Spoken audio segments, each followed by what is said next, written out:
I have had to cut my meeting so that I can actually address this judgment. Jeremiah Nyegenye, the clerk of the Senate, took me to court on defamation claims. And in fact, this was the funny thing. The matter was brought to Parliament through him, because he's the one that pushed behind the scenes that it was brought to Parliament when I was absent. They discussed it in my absence. I responded when I was in New York through a video. He took the video, and that is the video that he took to say that he was defamed. Now, my claims are still on the table. I've written an official letter to Parliamentary Service Commission, to the chair of Parliamentary Service Commission, Mr. Wetangula, the Speaker of the National Assembly. They ignored my letter. I have complained within the powers that be in Senate, including to the Speaker. They have ignored all my complaints.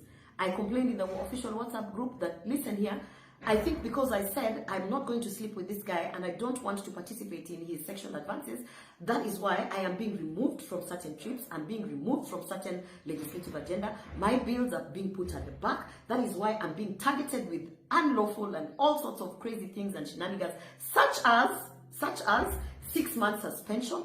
That is why also, as you can see, they forced me to put in an apology, which Jeremiah Nyegenye, through that committee that prepared, added his name. And remember when I was telling you people that this guy is going to use this thing in court, he went and used it in court as a submission.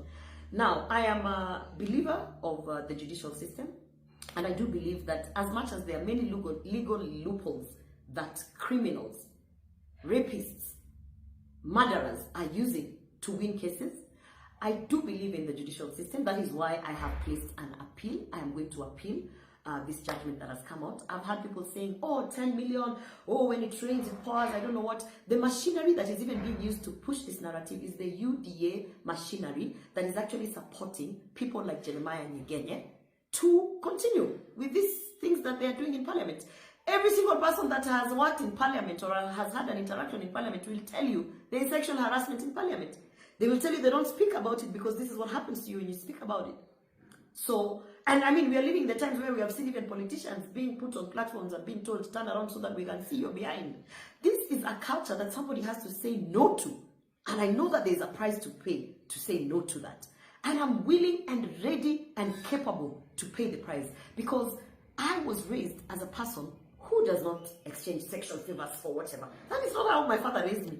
And anyone who has been in my space knows, in fact, wanasema unajiringa, unajifanya, but that is not who I am.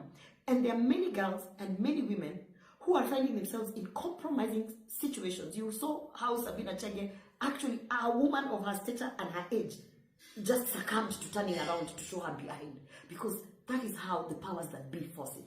So I want to say this to Jeremiah Nyegenye and to the public that cares to listen. No one has investigated.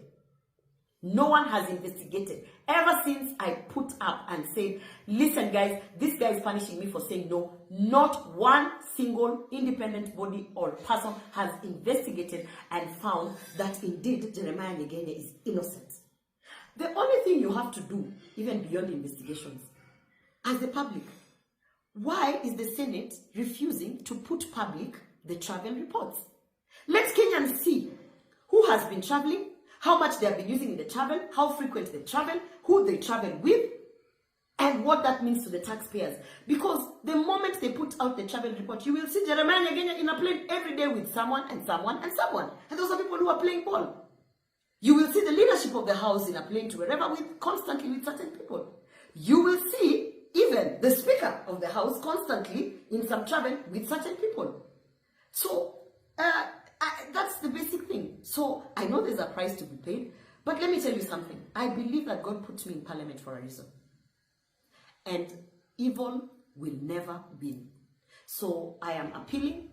That is my position. I'm appealing in what has happened. I know that he used the legal loophole, and now he's pushing UDA party machinery and minions left, right, and center to push a narrative. But Jeremiah Nyegenye, there's no single investigation that has cleared you of sexual harassment.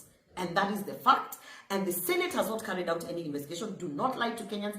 And Kenyans, ask for the travel report so that you can see how your billions of Kenya shillings is being spent in exchange of sexual favors and trips.